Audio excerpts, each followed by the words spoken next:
Hello everyone, I'm behind the camera today. I'm working my way around.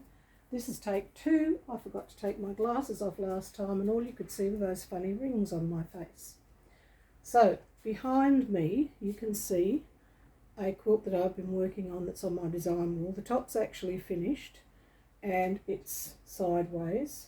It's 6 blocks by 8 blocks. I can't remember the exact measurement off the top of my head. Good size for a lap on your lounge, on your table, baby quilt, that kind of thing.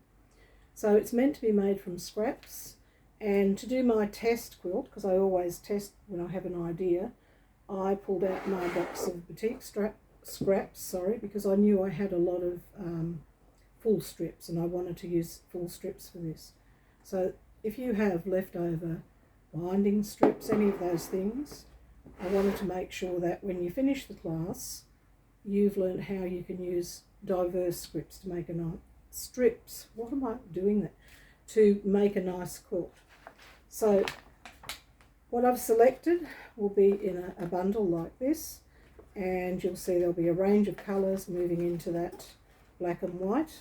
Now when you get those and you open them up, then you have a decision to make about whether you want all your centres to be coloured, because you need 8 sets of 3 strips to make this quilt, because it's a variation on a fence and rail.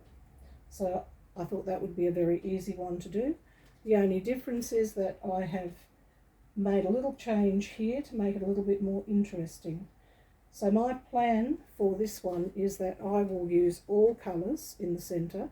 So I've put them all in groups of 3. And you don't get too fussy about that, just make them different, because they're all going to get chopped up like this, so you'll see all of them. And then the blacks and white selection that are in there, those I'm going to use for all of these, so there'll be a touch of black and white throughout, and for my borders. The other option you have is that instead of having all colours in the centre, you could replace some of your colours, so you could have colour, black, colour, or colour, white colour, or the opposite way around, and that would change the look of the quilt again. So these come from all different ranges. Some have more than one fabric from the same range, but it'll be a way for you to see how you can make a really nice quilt with all of your leftover 2.5 inch strips.